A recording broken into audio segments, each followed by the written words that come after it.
یہاں سے فوجیں چلیں گی، سیاہ علم برآمد ہوں گے اور کوئی طاقت انہیں روک نہ سکے گی، ان کا منہ پھیر نہ سکے گی، یہاں تک کہ وہ ایلیا حضور کے زمانے میں یروشلم کا نام تھا، یہاں تک کہ ایلیا میں جا کر نصب ہو جائے۔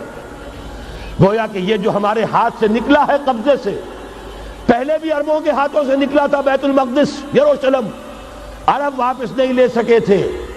کرد خون صلاح الدین ایوبی اس نے واپس لیا، عربوں میں دم نہیں رہا تھا، عیاشیوں کی وجہ سے کھوکھلے ہو چکے تھے۔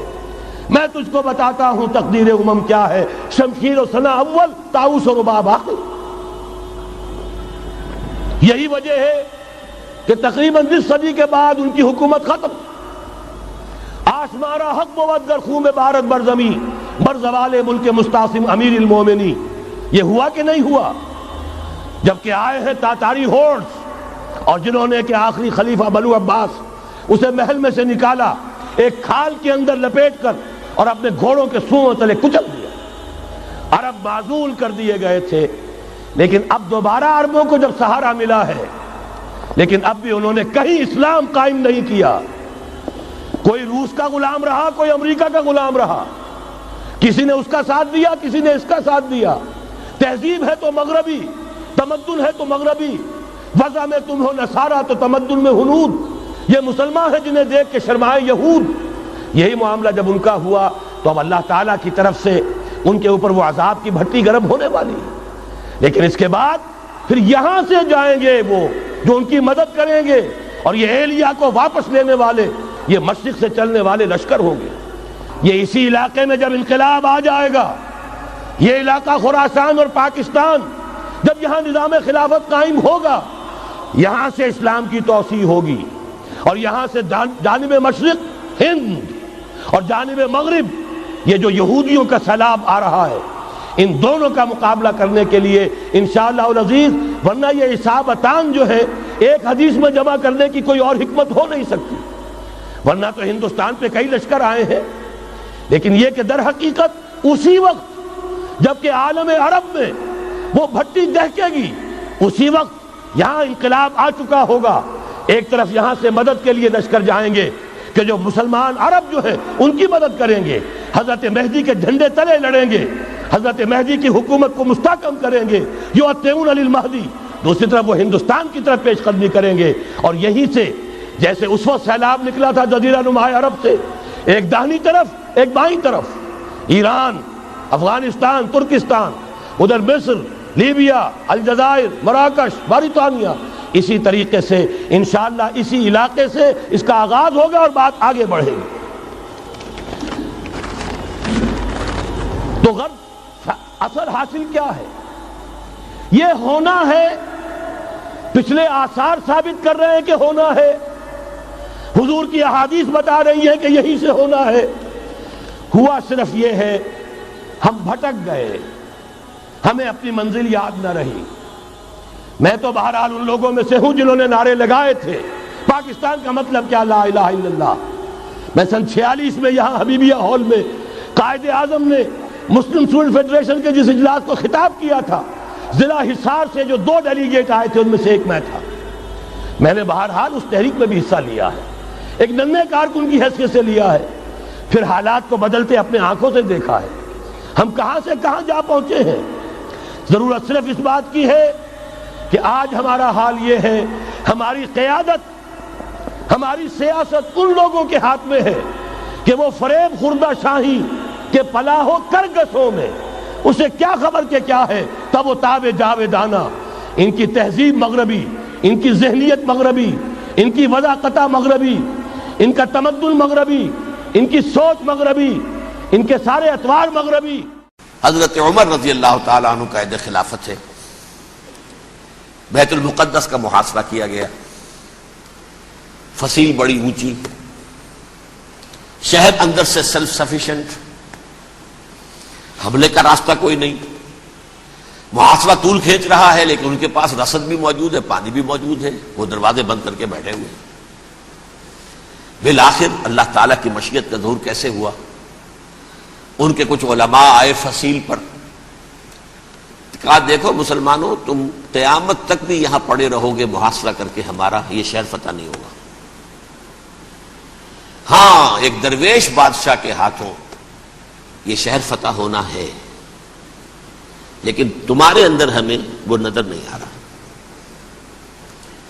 ابو عبیدہ بن الجراح رضی اللہ تعالی عنہ امین هذه الامہ، ان کا فوراً ذہن گیا وہ درویش بادشاہ مدینے میں بیٹھا ہوا ہے عمر رضی اللہ تعالی۔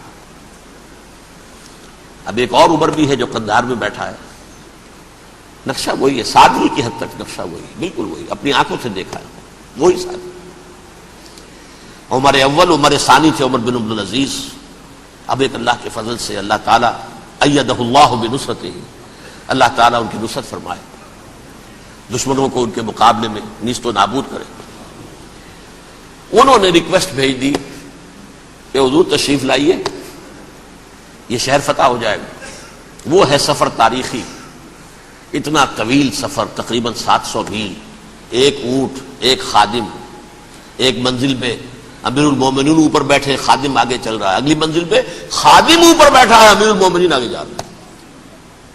اور جب پہنچے ہیں تو وہ باری تھی خادم کی، انہوں نے ہاتھ جوڑ دیا، حضور خدا کے لیے تم کیا کہیں گے لوگ، وہ میرا برا حال کر دیں گے، تمہیں شرم نہیں آئی؟ امیر المومنین پیدل آگے چل رہے ہیں نکیل پکڑ کر، اور تم بیٹھے ہو اوپر براجمان ہو۔ حضرت عمر فرمایا الدور دورک، نہیں، باری تمہاری ہے، بیٹھ۔ اس حال میں پہنچے ہیں، اور پھر یہ کہ ابو عبیدہ بن الجراح آئے ہیں، استقبال کیا ہے تو دیکھا ہے اس حال میں چلے آ رہے ہیں، عمر نکیل پکڑے ہوئے چلے آ رہے ہیں، اور کہتے ہیں کہ کہیں کیچڑ ویچڑ تھا، جوتے خراب ہو گئے تھے، وہ بھی اتار کے ہاتھ میں پکڑے ہوئے، کپڑے تو تھے ہی پھٹے ہوئے۔ انہوں نے کہا کہ حضرت ابو عبیدہ نے، دیکھیے یہ بڑا متمدن ملک ہے، بڑا مہذب علاقہ ہے یہ، آپ ذرا حلیہ اپنا درست فرما لیں تب جا کے پیش کروں، ہم آپ کو کریں گے۔ آپ نے فرمایا نحن قوم اعزنا اللہ بالاسلام، ہم وہ قوم ہیں جنہیں اللہ نے عزت دی ہے اسلام کے ذریعے سے، کپڑوں کے ذریعے سے نہیں، دولت کے ذریعے سے نہیں۔ اسی حال میں گئے ہیں، اوپر سے انہوں نے کھڑے ہو کر نشانیاں دیکھی ہیں، اپنی کتابیں کھولی، ہاں یہ وہی ہے، اچھا لو جی سرنڈر، شہر تمہارے ہاتھ میں۔ خون کا ایک قطرہ نہیں بہا اور بیت المقدس فتح ہو گیا۔ لیکن اس وقت حضرت عمر نے ایک نرمی یہ کی کہ یہودیوں کے لیے بھی اسے اوپن سٹی قرار دے دیا۔ یہ احسان عظیم حضرت عمر کا، اس سے پہلے یہودی آ ہی نہیں سکتا تھا، داخل ہی نہیں ہو سکتا تھا، وہاں وہ آ کر وزٹ نہیں کر سکتا تھا، زیارت نہیں کر سکتا تھا اپنے مقدس مقامات کی۔ حضرت عمر نے یوں سمجھیے کہ تقریباً 550 برس کے بعد ان کے لیے راستہ کھولا ہے کہ ہاں تم آ سکتے ہو، زیارت کر سکتے ہو۔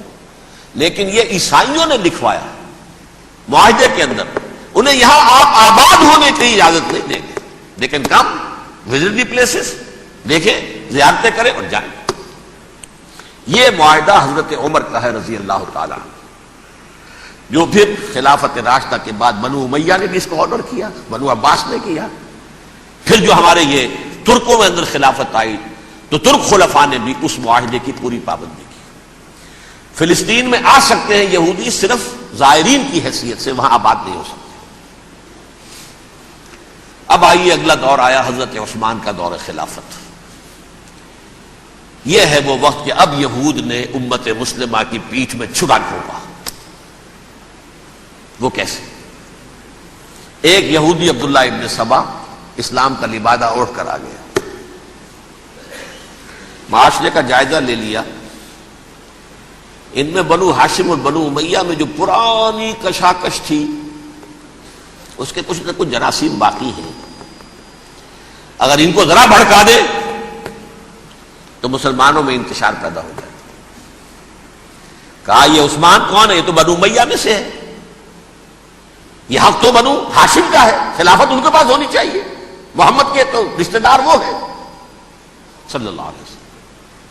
عوام الناس کے اندر بات پھیلنی شروع ہوئی، پھر ایک بڑی سازش کے انداز میں حضرت عثمان کے خلاف پروپیگنڈا، حضرت عثمان کے جو عاملین تھے، گورنر تھے، ان کے خلاف پروپیگنڈا، اور ایسی ہوشیاری کرتے تھے کہ کوفے میں کوفے کے حاکم کے خلاف کچھ نہیں کہنا، اجی مصر میں یہ ہو رہا ہے، اجی شام میں یہ ہو رہا ہے، اجی یہ جو عثمان ہے وہ یہ کر رہا ہے، یہ ظلم ہو رہا ہے، یہ لوٹ مار ہو رہی ہے، یہ خیانتیں ہو رہی ہیں۔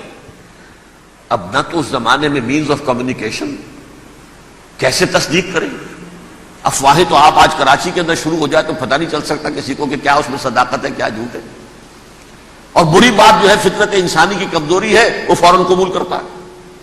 کسی کے بارے میں اچھی بات ماننے کو تیار نہیں ہوتا لیکن بری بات تو فوراً تیار. بہرحال یہ فتنہ انہوں نے اٹھایا، حضرت علی کی الوہیت کا فتنہ اٹھایا، حضرت عثمان کے خلاف الفتنۃ الکبریٰ برپا کیا. حضرت عثمان شہید ہوئے. اس کے بعد 5 برس تک مسلمان ایک دوسرے کی گردنیں کاٹتے رہے، باہمی خانہ جنگی ہوئی. امت کو وہ زخم لگایا ہے جو آج تک جس سے خون رس رہا ہے. یہ شیعان عثمان اور شیعان علی تھے جو بعد میں پھر سنی اور شیعہ ہو اور آج تک ہے. فتنہ کس نے جگایا؟ ایک عبداللہ ابن سبا یہودی اور اس کے کارندے، شیطان کا ایجنٹ، اور انسانوں میں سے بھی اس کے جو بھی حواریین تھے اور شیطانوں کے اندر سے بھی تھے، انہوں نے بھی اس آگ کو بھڑکایا. یہ آپ سوچ لیجئے کہ یہ کس نے وہ زخم لگایا؟ یہودی. اگلا دور آیا، خلافت راشدہ ختم ہوئی، بنو امیہ کا بھی دور کافی گزر گیا. طارق ابن زیاد 712 عیسوی میں حملہ کرتے ہیں اسپین پر. اسپین اس وقت عیسائیت کا بہت بڑا گڑھ، بڑے کٹر ترین عیسائی جو ہے وہ اسپین میں تھے. لہذا یہودیوں کی وہاں بہت پٹائی ہوتی تھی. یہ میں بتا چکا ہوں، دشمنی تھی ان کی تو چلی آ رہی تھی عیسائیوں کے ہاتھوں یہودیوں کی. وہ تو سن 300 عیسوی سے ایمپرر کانسٹنٹائن کے بعد سے شروع ہو گئی تھی. اس حوالے سے یہودیوں نے اس وقت چالاکی یہ برتی، کچھ راستے واسطے بتائے، کچھ مدد کی طارق ابن زیاد کی. طارق ابن زیاد نے انہیں اپنا محسن سمجھا. ہسپانیہ فتح ہو گیا تو یہودی چونکہ محسنین کی فہرست میں آ چکے تھے، انہیں بہت اقتدار نصیب ہوا. بڑی سپورٹ مسلمانوں نے دی. ان کے بڑے بڑے علماء جو اسی دور کے اندر پیدا ہوئے، بڑے بڑے تھنکرز ان کے اسی دور میں پیدا ہوئے. بن گوریون جو کہ ایک وزیر اعظم تھا اسرائیل کا، اس نے یہ لکھا اپنی کتاب میں، Muslim Spain was the golden era of our diaspora. وہ ڈایاسپورا جو 70 عیسوی سے شروع ہوا تھا اور 1917 عیسوی تک جاری رہا ہے، اس میں سے گولڈن ایرا ہمارا جو تھا وہ مسلم اسپین تھا. ہسپانیہ میں بیٹھ کر ہم نے عیش کیے. لیکن وہاں سے انہوں نے اور جو کچھ کیا، یہ تو داستان کے تو بہت سے گوشے ہیں، لیکن میں جس اسٹریٹ لائن میں چل رہا ہوں اس کے اعتبار سے ایک بات سمجھ لیجیے. وہاں بیٹھ کر انہوں نے اب عیسائیت کی پیٹھ میں چھرا گھونپا، پروٹیسٹنٹ مذہب پیدا کیا، تقسیم کر دیا. جیسے شیعہ سنی کی تقسیم، عبداللہ ابن سبا، رومن کیتھولک اور پروٹیسٹنٹ کی تقسیم، یہودی علماء. ہوتا کیا تھا؟ ہسپانیہ کی یونیورسٹیاں ہیں، کارڈووا میں ہے، ٹولیڈو میں ہے، گریناڈا میں ہے، غرناطہ، قرطبہ، تولیتلا، اور وہاں آتے تھے لوگ. فرانس سے چلے آ رہے ہیں نوجوان پڑھنے کے لیے، جرمنی سے چلے آ رہے ہیں، اٹلی سے چلے آ رہے ہیں. 3 ہی ملک قریب ترین پڑھتے ہیں سینٹرل جو یورپ کے ہیں. یہاں پر جو ہے وہ اسلام جو نور پھیلا رہا تھا اس سے بھی مستفیض ہوئے. جہالت کے جو ہے پردے ان کے وہ چھٹے. اس کے ساتھ ہی وہ یہودی وہاں ان کے اندر جو جراثیم داخل کر رہے تھے وہ اس عیسائیت کے خلاف بغاوت تھی جو اس وقت دنیا میں. اب میں آپ کو ذرا اس جو انسانوں میں سے انسان دشمنی کا جن کا سب سے بڑا رول ہے، میں ان کی 2000 سالہ تاریخ کا آپ کے سامنے نقشہ رکھنا چاہتا ہوں. ان 1400 سال کا تو میں نے صرف 4 آپ کو پوائنٹس بتائے. موسیٰ سے عیسیٰ تک 1400 برس علیہ الصلوۃ والسلام. 2 مرتبہ عروج، 2 مرتبہ زوال. اشیریوں کے ہاتھوں پٹوائی، بابلیوں کے ہاتھوں پٹانا، گریکس کے ہاتھوں مرمت، رومنس کے ہاتھوں مرمت. یہ جو 2000 سال ہیں، کیونکہ اب تو ظاہر بات ہے 21ویں صدی شروع ہو گئی، 20 صدیاں حضرت مسیح کو پوری ہو گئی. پہلی بات نوٹ کیجئے، حضرت مسیح کی پیدائش ہے سن 1 قبل مسیح. یہ نقطہ آپ نے کبھی سنا ہے یا نہیں؟ جب ملینیم کا سلسلہ شروع ہوا تھا پچھلے سال تو میں نے بیان کر دیا تھا کہ ایک عجیب حساب کے اندر انہوں نے غلطی کی ہوئی ہے. حضرت مسیح کی پیدائش ہوئی 25 دسمبر کو. سن انہوں نے شروع کر دیا، اس کے بعد جنوری آئی تو پہلا سال شروع ہو گیا. اگر جنوری سے پہلا سال شروع ہوا تو یہ 6 دن جو ہے تو اس کے پچھلے سال میں تھے. لہذا کہا جائے گا کہ Jesus Christ was born 1 year before Christ, BC. تو ایک قبل مسیح میں حضرت مسیح کی پیدائش ہوئی. یہ آخری اسرائیلی نبی اور رسول. یہودی علماء کی مخالفت، دشمنی، سولی پر چڑھوا دینا میں بیان کر چکا ہوں. سن 33 عیسوی میں جبکہ حضرت مسیح کی عمر 33 برس تھی، اللہ تعالیٰ نے انہیں زندہ آسمان پر اٹھا لیا. لیکن یہودیوں نے اپنے خیال کے مطابق انہیں سولی پر چڑھوا دیا، ان کی موت واقع ہو گئی. اگرچہ اس کے بعد یہ اختلاف ہے ان میں. یہودی کہتے ہیں وہ سولی پر چڑھ گیا، ختم ہوا، مر گیا. عیسائی کہتے ہیں نہیں، انتقال ہوا ہے مسیح کا صلیب پر، لیکن پھر وہ دوبارہ زندہ ہو گئے ہیں. ان کی لاش ایک غار میں رکھ دی گئی تھی، وہاں ریزریکشن ہو گیا، ان کا باعث بعد الموت وہی ہو گیا، اور پھر انہیں اللہ نے زندہ آسمان پر اٹھا لیا. تو ہمارے اور عیسائیوں کے درمیان نوٹ کر لیجئے، یہ چیز مشترک ہے کہ حضرت مسیح آسمان پر زندہ اٹھائے گئے. فرق کیا ہے؟ وہ سمجھتے ہیں کہ سولی دیے گئے، سولی پر مرے، پھر زندہ ہوئے، پھر گئے. ہم سمجھتے ہیں کہ نہیں، وما صلبوہ وما قتلوہ، انہوں نے نہ صلیب دے سکے انہیں اور نہ انہیں قتل کر سکے، بل رفع اللہ الیہ، اللہ نے اٹھا لیا. پھر ہمارا اور یہ اس کا عیسائیوں کا ایک اور اتفاق ہے، سیکنڈ کمنگ آف جیسس، حضرت مسیح دوبارہ آئیں گے. یہ عیسائیوں کا بھی عقیدہ ہے اور ہمارا بھی. بہرحال تو جیسا کہ میں نے عرض کیا کہ اس وقت یہ عذاب استیصال، عذاب اکبر کے مستحق ہو چکے تھے، لیکن اللہ نے ان کی مدت دراز کی ہے. لیکن ان پر دنیاوی عذاب کا ایک کوڑا جو ہے اللہ تعالی کی طرف سے اسی وقت برسا. دنیاوی عذاب دنیا میں رہتے ہوئے ختم نہیں کیا. 37 برس بعد حضرت مسیح کے رفع سماوی کے 37 برس بعد سن 70 میں یہودیوں نے بغاوت کی رومیوں کے خلاف. رومی ٹائٹس جنرل تھا ایک، اس نے پھر جو حملہ کیا ہے، 1,33,000 یہودی ایک دن میں قتل کیا یروشلم میں، اور ہیکل سلیمانی گرا دیا. وہ ہیکل پہلے بھی گرا تھا، پہلے 1400 سال کے دوران میں بھی نبوکڈنضر نے گرایا تھا، لیکن پھر اس کے 150 سال بعد انہوں نے دوبارہ بنا لیا تھا، اس لیے وہ اسے سیکنڈ ٹیمپل کہتے ہیں. پہلا ٹیمپل جو حضرت سلیمان نے بنایا تھا، نبوکڈنضر نے گرا دیا 587 قبل مسیح میں، پھر دوبارہ انہوں نے 150 سال کے بعد بنا لیا. وہ اس تاریخ کا حصہ ہے، میں نے جس کے بارے میں آپ کو تفصیل نہیں بتائی. اس میں یہ ہوا سن 70 میں وہ گرا دیا گیا، وہ آج تک گرا پڑا ہوا ہے. نمبر 2 یہ کہہ دیا گیا کہ یہودیوں اس ارض فلسطین سے نکل جاؤ، تم یہاں نہیں رہ سکتے ہو. لہذا جس کا جہاں سینگ سمایا چلا گیا. یورپ میں چلے گئے، ایشیا میں آ گئے، عرب میں آ گئے. یہ 3 قبیلے جو رات بھی میں نے عرض کیا تھا، بنو قینقاع، بنو نذیر اور بنو قریظہ، یہ وہاں سے آ کے مدینے میں آباد ہو گئے. جس کا جہاں سینگ سمایا، افریقہ میں، ہندوستان میں، جہاں چلے گئے. ڈایاسپورا اسے کہتے ہیں، وہ آپ نوٹ کر لیجیے اس لفظ کو، ڈایاسپورا. ہمارا دور انتشار، جبکہ ہمیں ہماری اصل سرزمین تو فلسطین ہے، حضرت ابراہیم کا مسکن، حضرت اسحاق، حضرت یعقوب کا مسکن فلسطین، یہ ہے ہماری اصل جاگیر، یہ تو ہماری جدی پشتی جاگیر ہے.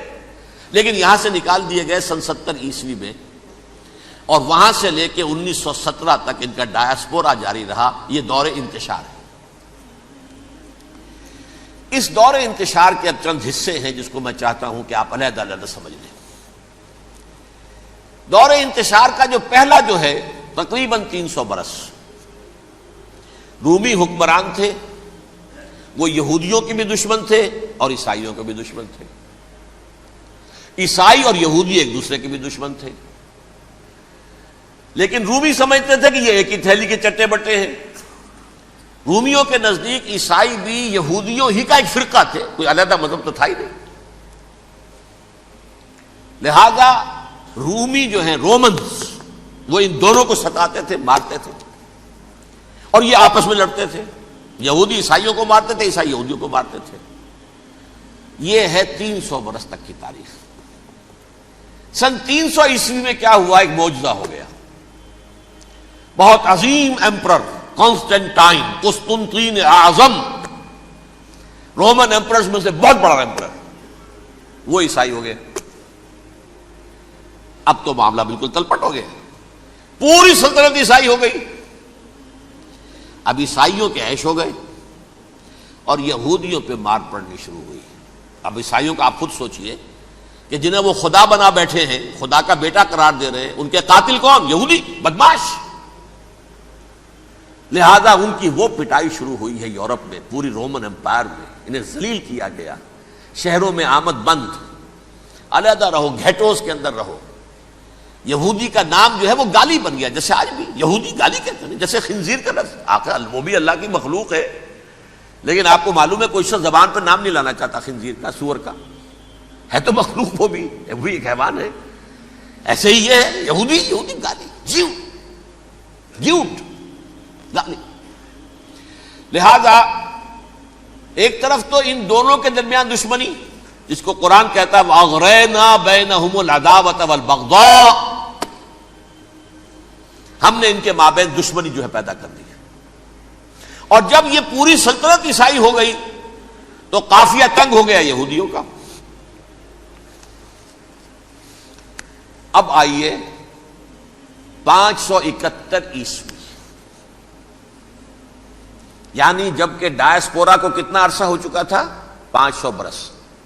سن 70 سے شروع ہوا نا ڈائسپورا، جب ٹائٹس نے گرایا ہے ہیکل کو اور نکال باہر کیا انہیں فلسطین سے. بھاگ جاؤ، یہاں ایک یہودی بھی نہیں رہے گا. فلسطین سے نکال دیے گئے. اس کے پورے 500 برس بعد سن 571 عیسوی میں حضور کی پیدائش ہوئی، ولادت باسعادت محمد الرسول اللہ صلی اللہ علیہ وسلم. 610 میں آپ پر وحی کا آغاز ہوا. لیکن حضور کے ساتھ ان کا معاملہ کیا رہا؟ اول تو جبکہ حضور ابھی مکے ہی میں تھے، یہودیوں نے ریشہ دوانیاں شروع کر دی حضور کے خلاف. قریش مکہ کو سکھاتے تھے، پڑھاتے تھے، ان سے یہ پوچھو، ان سے یہ پوچھو، انہیں اس طرح تنگ کرو، ان سے یہ امتحان لو. یہ آپ کے علم میں ہے. سورہ بنی اسرائیل میں، سورہ کہف میں وہ سوالات جو امتحانی سوالات آئے تھے، ذوالقرنین کون تھا، اصحاب کہف کون تھے، تم رسول بنے پھرتے ہو تو بتاؤ، اور یہ روح کی حقیقت کیا بتاؤ. یہ ساری ریشہ دوانیاں کر رہے تھے بیٹھے ہوئے ابھی وہیں پر. حضور ابھی پہنچے بھی نہیں. ہجرت فرما کر حضور تشریف لے آئے تو حضور نے، جسے ماسٹر سٹروک کہا جائے گا، یعنی اسٹیٹس مین شپ کا ماسٹر سٹروک، آپ نے مدینے میں آتے یہودیوں کے ساتھ پیکٹ کر دیا، جوائنٹ ڈیفنس پیکٹ آف مدینہ، کہ اگر مکے والے ہم پر حملہ کریں گے تو ہم مل جل کر ایک قوم کی حیثیت سے مقابلہ کریں گے. یہ میثاق مدینہ کہلاتا ہے، جس کے بہت غلط معنی پہنائے جا رہے ہیں آج کل. بہرحال میں موضوع میرا چونکہ یہ نہیں، میں ادھر نہیں جاؤں گا. لیکن ہوا کیا؟ ہر مرتبہ یہ خیانت کے مرتکب ہوئے. ان نے جو عہد کیے تھے ان سے پھرے. اندر ہی اندر سازش، ریشہ دوانی، حضور کی بدترین دشمنی. سورہ نساء کی آیت نمبر 12 میں 14 میں 13 میں فرمایا ہے لا تزال تطلع علی خائنۃ منہم. اے نبی، ہمیشہ آپ کے علم میں ان کی طرف سے خیانتیں، بددیانتیاں آتی رہیں گی. اور بار بار وہ مسلسل جنگ کی آگ بھڑکاتے تھے. قریش کو دعوت دیتے، آؤ آؤ آؤ، ہم اندر سے بغاوت کر دیں گے، تم آؤ تو صحیح، ختم کریں محمد کو اور اہل ایمان کو صلی اللہ علیہ وسلم ورضی اللہ تعالی عنہم اجمعین. لیکن پھر جب وہ آتے تھے تو یہ دبک جاتے تھے، ان میں ہمت نہیں تھی. میدان کے مرد نہیں رہے تھے. یہ سورہ حشر میں ان کا نقشہ کھینچا گیا ہے. کھلے میدان میں مقابلے کی اس کے اندر صلاحیت ہی نہیں ہے. یہ تو فصیلوں کے پیچھے سے، جیسے عورتیں کہیں دیہات میں لڑائی ہوتی ہے تو مرد جو ہے گلیوں میں لڑتے ہیں، عورتیں اوپر سے پتھر پھینکتی ہیں، بس وہ کام یہ کر سکتے تھے. من ورائے جدر، فصیلوں کے پیچھے سے، جنگ میں میدان میں نہیں آ سکتے. بہرحال قرآن مجید میں ہے یہ سورہ مائدہ کی آیت نمبر 64 کلما اوقدوا نارا للحرب اطفاها اللہ. اکثر و بیشتر مواقع پر تو یہ جب آگ بھڑکاتے تھے جنگ کی، اللہ اسے بجھا دیتا تھا. لیکن بہرحال اس کے باوجود جنگیں ہوئی، غزوہ بدر، غزوہ احد ہوئی کہ نہیں؟ یہ ساری اصل شرارت ہوئی. اور اس کے نتیجے میں حضور نے پھر ایک ایک کر کے 3 قبیلوں کو سزا دی. غزوہ بدر کے فوراً بعد بنو قینقاع نکالے گئے مدینے سے، غزوہ احد کے فوراً بعد بنو نذیر نکالے گئے، اور غزوہ احزاب کے بعد بنو قریظہ نکال دیے گئے. یہ تو میں نے آپ کے سامنے رکھ دیا صرف حضور کے زمانے میں ان کا کیا رویہ رہا. دشمن، رات بھی ہم نے وہ آیت پڑھی تھی، لَتَجِدَنَّ أَشَدَّ النَّاسِ عَدَاوَةً لِلَّذِينَ آمَنُوا الْيَهُودُ وَالَّذِينَ أَشْرَكُوا. اہل ایمان کی دشمنی میں شدید ترین تم پاؤ گے یہودیوں کو اور مشرکین کو. مشرکین بھی بعد میں ہے، پہلے یہودی. حضور کے بعد کیا ہوا اب یہ نوٹ کیجئے، یہ ان کی تاریخ کا دوسرا دور ہے. حضرت عمر رضی اللہ تعالیٰ عنہ کا عہد خلافت ہے. بیت المقدس کا محاصرہ کیا گیا، فصیل بڑی اونچی، شہر اندر سے سیلف سفیشینٹ، حملے کا راستہ کوئی نہیں. محاصرہ طول کھینچ رہا ہے لیکن ان کے پاس رسد بھی موجود ہے، پانی بھی موجود ہے، وہ دروازے بند کر کے بیٹھے ہوئے ہیں. بالآخر اللہ تعالیٰ کی مشیت کا ظہور کیسے ہوا؟ ان کے کچھ علماء آئے فصیل پر، کہا دیکھو مسلمانوں، تم قیامت تک بھی یہاں پڑے رہو گے محاصرہ کر کے، ہمارا یہ شہر فتح نہیں ہوگا. ہاں ایک درویش بادشاہ کے ہاتھوں یہ شہر فتح ہونا ہے، لیکن تمہارے اندر ہمیں وہ نظر نہیں آ رہا. ابو عبیدہ بن الجراح رضی اللہ تعالی عنہ، امین هذه الامہ، ان کا فوراً ذہن گیا وہ درویش بادشاہ مدینے میں بیٹھا ہوا ہے عمر رضی اللہ تعالی. اب ایک اور عمر بھی ہے جو قندھار میں بیٹھا ہے. نقشہ وہی ہے، سادگی کی حد تک نقشہ وہی، بالکل وہی، اپنی آنکھوں سے دیکھا ہے وہی سادگی.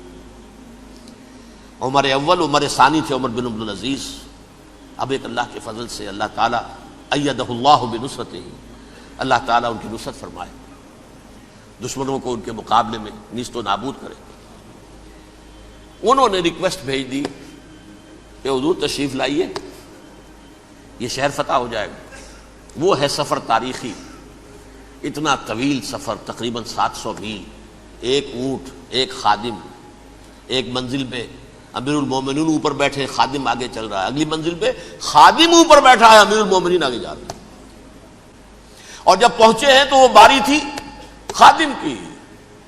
انہوں نے ہاتھ جوڑ دیا، حضور خدا کے لیے تم کیا کہیں گے لوگ، وہ میرا برا حال کر دیں گے، تمہیں شرم نہیں آئی؟ امیر المومنین پیدل آگے چل رہے ہیں نکیل پکڑ کر، اور تم بیٹھے ہو اوپر براجمان ہو. حضرت عمر فرمایا الدور دورک، نہیں باری تمہاری ہے، بیٹھ. اس حال میں پہنچے ہیں. اور پھر یہ کہ ابو عبیدہ بن الجراح آئے ہیں، استقبال کیا ہے تو دیکھا ہے اس حال میں چلے آ رہے ہیں. عمر نکیل پکڑے ہوئے چلے آ رہے ہیں، اور کہتے ہیں کہ کہیں کیچڑ ویچڑ تھا، جوتے خراب ہو گئے تھے، وہ بھی اتار کے ہاتھ میں پکڑے ہوئے، کپڑے تو تھے ہی پھٹے ہوئے. انہوں نے کہا کہ حضرت ابو عبیدہ نے، دیکھیے یہ بڑا متمدن ملک ہے، بڑا مہذب علاقہ ہے، یہ آپ ذرا حلیہ اپنا دوست فرما لیں تب جا کے پیش ہم آپ کو کریں گے. آپ نے فرمایا نحن قوم اعزنا اللہ بالاسلام، ہم وہ قوم ہیں جنہیں اللہ نے عزت دی ہے اسلام کے ذریعے سے، کپڑوں کے ذریعے سے نہیں، دولت کے ذریعے سے نہیں. اسی حال میں گئے ہیں. اوپر سے انہوں نے کھڑے ہو کر نشانیاں دیکھی ہیں، اپنی کتابیں کھولی، ہاں یہ وہی ہیں. اچھا لو جی سرنڈر، شہر تمہارے ہاتھ میں. خون کا ایک قطرہ نہیں بہا اور بیت المقدس فتح ہو گیا. لیکن اس وقت حضرت عمر نے ایک نرمی یہ کی کہ یہودیوں کے لیے بھی اسے اوپن سٹی قرار دے دیا. یہ احسان عظیم حضرت عمر کا. اس سے پہلے یہودی آ ہی نہیں سکتا تھا، داخل ہی نہیں ہو سکتا تھا، وہاں وہ آ کر وزٹ نہیں کر سکتا تھا، زیارت نہیں کر سکتا تھا اپنے مقدس مقامات کی. حضرت عمر نے یوں سمجھیے کہ تقریباً 550 برس کے بعد ان کے لیے راستہ کھولا ہے کہ ہاں تم آ سکتے ہو، زیارت کر سکتے ہو. لیکن یہ عیسائیوں نے لکھوایا معاہدے کے اندر، انہیں یہاں آپ آباد ہونے کی اجازت نہیں دیں گے، لیکن کم وزٹ دی پلیسز، دیکھیں زیارتیں کریں اور جائیں. یہ معاہدہ حضرت عمر کا ہے رضی اللہ تعالی. جو پھر خلافت راشدہ کے بعد بنو امیہ نے بھی اس کو آرڈر کیا، بنو عباس نے کیا. پھر جو ہمارے یہ ترکوں میں اندر خلافت آئی تو ترک خلفاء نے بھی اس معاہدے کی پوری پابندی کی. فلسطین میں آ سکتے ہیں یہودی صرف زائرین کی حیثیت سے، وہاں آباد نہیں ہو سکتے. اب آئیے اگلا دور آیا حضرت عثمان کا دور خلافت. یہ ہے وہ وقت کہ اب یہود نے امت مسلمہ کی پیٹھ میں چھرا گھونپا. وہ کیسے؟ ایک یہودی عبداللہ ابن سبا اسلام کا لبادہ اوڑھ کر آ گیا، معاشرے کا جائزہ لے لیا. ان میں بنو ہاشم اور بنو امیہ میں جو پرانی کشاکش تھی اس کے کچھ نہ کچھ جراثیم باقی ہیں. اگر ان کو ذرا بھڑکا دے تو مسلمانوں میں انتشار پیدا ہو جائے. کہا یہ عثمان کون ہے؟ یہ تو بنو امیہ میں سے ہے، یہ حق تو بنو ہاشم کا ہے، خلافت ان کے پاس ہونی چاہیے، محمد کے تو رشتہ دار وہ ہے صلی اللہ علیہ وسلم. عوام الناس کے اندر بات پھیلنی شروع ہوئی. پھر ایک بڑی سازش کے انداز میں حضرت عثمان کے خلاف پروپیگنڈا، حضرت عثمان کے جو عاملین تھے، گورنر تھے، ان کے خلاف پروپیگنڈا، اور ایسی ہوشیاری کرتے تھے کہ کوفے میں کوفے کے حاکم کے خلاف کچھ نہیں کہنا. اجی مصر میں یہ ہو رہا ہے، اجی شام میں یہ ہو رہا ہے، اجی یہ جو عثمان ہے وہ یہ کر رہا ہے، یہ ظلم ہو رہا ہے، یہ لوٹ مار ہو رہی ہے، یہ خیانتیں ہو رہی ہیں. اب نہ تو اس زمانے میں مینز آف کمیونیکیشن، کیسے تصدیق کریں؟ افواہیں تو آپ آج کراچی کے اندر شروع ہو جائے تو پتہ نہیں چل سکتا کسی کو کہ کیا اس میں صداقت ہے کیا جھوٹ ہے. اور بری بات جو ہے فطرت انسانی کی کمزوری ہے، وہ فوراً قبول کرتا ہے. کسی کے بارے میں اچھی بات ماننے کو تیار نہیں ہوتا، لیکن بری بات تو فوراً تیار. بہرحال یہ فتنہ انہوں نے اٹھایا، حضرت علی کی الوہیت کا فتنہ اٹھایا، حضرت عثمان کے خلاف الفتنۃ الکبریٰ برپا کیا. حضرت عثمان شہید ہوئے. اس کے بعد 5 برس تک مسلمان ایک دوسرے کی گردنیں کاٹتے رہے، باہمی خانہ جنگی ہوئی. امت کو وہ زخم لگایا ہے جو آج تک جس سے خون رس رہا ہے. یہ شیعان عثمان اور شیعان علی تھے جو بعد میں پھر سنی اور شیعہ ہو اور آج تک ہے. فتنہ کس نے جگایا؟ ایک عبداللہ ابن سبا یہودی اور اس کے کارندے، شیطان کا ایجنٹ، اور انسانوں میں سے بھی اس کے جو بھی حواریین تھے اور شیطانوں کے اندر سے بھی تھے، انہوں نے بھی اس آگ کو بھڑکایا. یہ آپ سوچ لیجئے کہ یہ کس نے وہ زخم لگایا؟ یہودی. اگلا دور آیا، خلافت راشدہ ختم ہوئی، بنو امیہ کا بھی دور کافی گزر گیا. طارق ابن زیاد 712 عیسوی میں حملہ کرتے ہیں اسپین پر. اسپین اس وقت عیسائیت کا بہت بڑا گڑھ، بڑے کٹر ترین عیسائی جو ہے وہ اسپین میں تھے. لہذا یہودیوں کی وہاں بہت پٹائی ہوتی تھی، بہت پٹائی ہوتی. یہ میں بتا چکا ہوں، دشمنی تھی ان کی تو چلی آ رہی تھی عیسائیوں کے ہاتھوں یہودیوں کی. وہ تو سن 300 عیسوی سے ایمپرر کانسٹنٹائن کے بعد سے شروع ہو گئی تھی. اس حوالے سے یہودیوں نے اس وقت چالاکی یہ برتی، کچھ راستے واسطے بتائے، کچھ مدد کی طارق ابن زیاد کی. طارق ابن زیاد نے انہیں اپنا محسن سمجھا. ہسپانیہ فتح ہو گیا تو یہودی چونکہ محسنین کی فہرست میں آ چکے تھے، انہیں بہت اقتدار نصیب ہوا، بڑی سپورٹ مسلمانوں نے دی. ان کے بڑے بڑے علماء جو اسی دور کے اندر پیدا ہوئے، بڑے بڑے تھنکرز ان کے اسی دور میں پیدا ہوئے. بن گوریون جو کہ ایک وزیر اعظم تھا اسرائیل کا، اس نے یہ لکھا ہے اپنی کتاب میں، Muslim Spain was the golden era of our diaspora. وہ ڈائسپورا جو 70 عیسوی سے شروع ہوا تھا اور 1917 عیسوی تک جاری رہا ہے، اس میں سے گولڈن ایرا ہمارا جو تھا وہ مسلم اسپین تھا. ہسپانیہ میں بیٹھ کر ہم نے عیش کیے. لیکن وہاں سے انہوں نے اور جو کچھ کیا، یہ تو داستان کے بہت سے گوشے ہیں، لیکن میں جس اسٹریٹ لائن میں چل رہا ہوں اس کے اعتبار سے ایک بات سمجھ لیجیے. وہاں بیٹھ کر انہوں نے اب عیسائیت کی پیٹھ میں چھرا گھونپا، پروٹیسٹنٹ مذہب پیدا کیا، تقسیم کر دیا.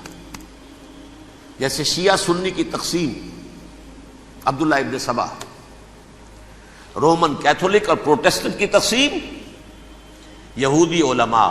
ہوتا کیا تھا؟ ہسپانیہ کی یونیورسٹیاں ہیں، کارڈووا میں ہے، ٹولیڈو میں ہے، گریناڈا میں ہے، غرناطہ، قرطبہ، تولیتلا، اور وہاں آتے تھے لوگ فرانس سے چلے آ رہے ہیں نوجوان پڑھنے کے لیے، جرمنی سے چلے آ رہے ہیں، اٹلی سے چلے آ رہے ہیں، 3 ہی ملک قریب ترین پڑھتے ہیں سینٹرل جو یورپ کے ہیں۔ یہاں پر جو ہے وہ اسلام جو نور پھیلا رہا تھا اس سے بھی مستفیض ہوئے، جہالت کے جو ہے پردے ان کے وہ چھٹے، اس کے ساتھ ہی وہ یہودی وہاں ان کے اندر جو جراثیم داخل کر رہے تھے وہ اس عیسائیت کے خلاف بغاوت تھی جو اس وقت دنیا میں عیسائیت اس وقت تھی۔ پوپ کا راج تھا دنیا میں اس وقت، یورپ میں جو عیسائیت تھی اس میں ایک طرف بادشاہ تھے لیکن بادشاہوں کی حیثیت وہاں پر یوں سمجھ لیجئے کٹھ پتلیوں کی تھی، اصل قوت پوپ کے ہاتھ میں تھی۔ اور پوپ کو انہوں نے جیسے قرآن نے کہا اتخذوا احبارهم ورهبانهم اربابا من دون اللہ، کیونکہ سینٹ پال نے شریعت موسوی ساقط کر دی تھی تو اب شریعت تھی ہی نہیں، پوپ کو اختیار تھا جس چیز کو چاہے حلال قرار دے دے، جس چیز کو چاہے حرام قرار دے دے۔ اتخذوا احبارهم ورهبانهم اربابا من دون اللہ۔ انہوں نے کہا صاحب یہ پوپ کس بلا کا نام ہے، یہ بھی انسان ہے، بات تو ٹھیک تھی نا، اصل حیثیت تو کتاب کی ہونی چاہیے نا، ڈیوائن بک، دی ریویلڈ اسکرپچر، لہذا اور یہ کتاب ہر شخص پڑھ سکتا ہے، کوئی پوپ کے باپ کو جو ہے کوئی اس کے لیے پروپرائٹری رائٹس تو نہیں ہے کہ صرف پوپ پڑھ سکتا ہے یا پادری پڑھ سکتے ہیں، ہم بھی پڑھ سکتے ہیں، ہم بھی سمجھ سکتے ہیں۔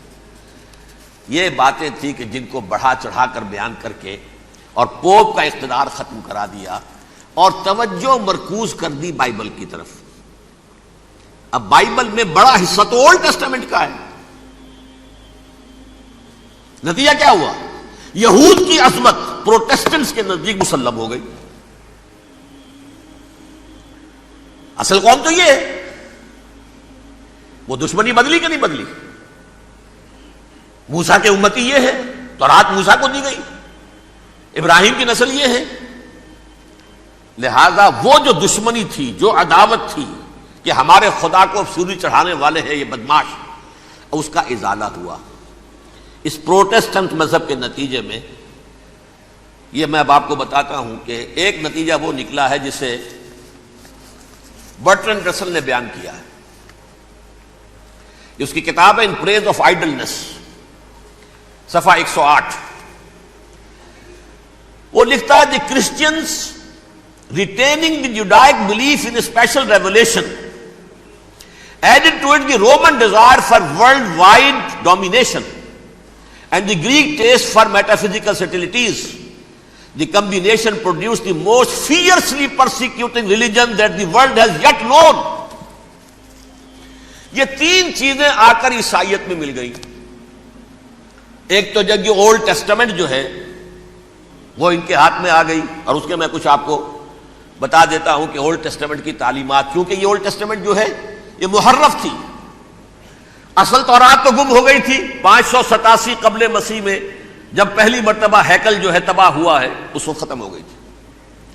اس کے کوئی 150 سال کے بعد انہوں نے یادداشتوں سے مرتب کر کے لکھی ہے، اب اس میں ان کے اپنے خیالات، اپنے امانی، اپنی توجیحات وہ شامل ہو گئی۔ لہذا میں آپ کو حوالے دیتا ہوں اس کتاب کے اندر مظالم کی جو تعلیم دی گئی ہے، اہل کتاب نے اپنے مظالم قتل عام کے جواز کے لیے تورات میں تبدیلیاں کی اور پیغمبروں پر دہشت ناکی اور بدترین حرام کاری کے الزامات لگائے۔ سنیے، پہلا حوالہ ہے یہ گنتی باب 31 آیات 17-18۔ اس لیے ان بچوں میں جتنے لڑکے ہیں سب کو مار ڈالو، اور جتنی عورتیں مرد کا منہ دیکھ چکی ہیں ان کو بھی قتل کر ڈالو، لیکن ان لڑکیوں کو جو مرد سے واقف نہیں اور اچھوتی ہیں اپنے لیے زندہ رکھو۔ یہ کسی اللہ کی کتاب کا یہ جملہ ہو سکتا ہے؟ کسی ریویلڈ بک کا؟ اور سنیے، یہ ہے استثناء ڈیٹرانومی باب 20 آیت 16-18۔ پر ان قوموں کے شہروں میں جن کو خداوند تیرا خدا میراث کے طور پر تجھ کو دیتا ہے، کسی ذی نفس کو جیتا نہ بچا رکھنا، جیسا خداوند تیرے خدا نے تجھ کو حکم دیا بالکل نیست کر دینا۔ مرد، عورتیں، بچے، بوڑھے سب ختم۔ یہ کتاب مقدس ہے۔ اور سنیے، سیموئیل باب 27 آیت نمبر 9. اور داؤد نے اس سرزمین کو تباہ کر ڈالا اور عورت مرد کسی کو جیتا نہ چھوڑا. نمبر 4، ان سب آباد شہروں کو ماں، عورتوں اور بچوں کے بالکل نابود کر ڈالا. کتاب استثناء باب 3 آیت 6. یہ ہے جو کہہ رہا ہے برٹرنڈ رسل. کرسچینٹی میں آ کر بھی 3 چیزیں شامل ہو گئی.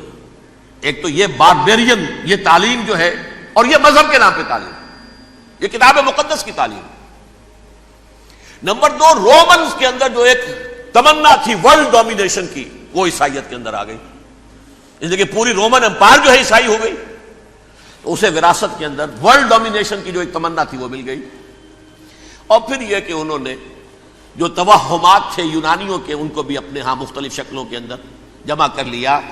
ان 3 چیزوں کا the combination produced the most fiercely persecuting religion that the world has yet known. اس کے نتیجے میں دنیا میں تاریخ انسانیت کے اندر جو بدترین خوخار ترین مذہب ہو سکتا ہے، وہ شکل عیسائیت نے اختیار کی.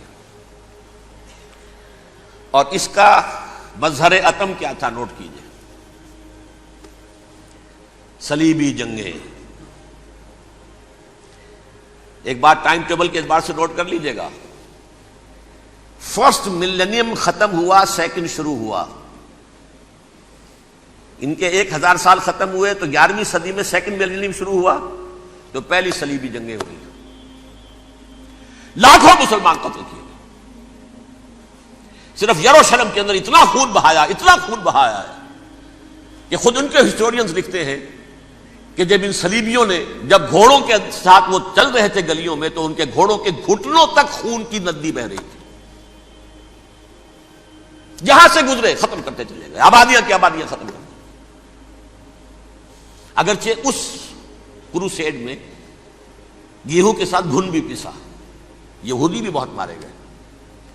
یہ فرانس سے، جرمنی سے جب یہ کروسیڈرز آ رہے تھے، 3000 میل کا سفر طے کر کے آئے تھے. سوچئے تو صحیح.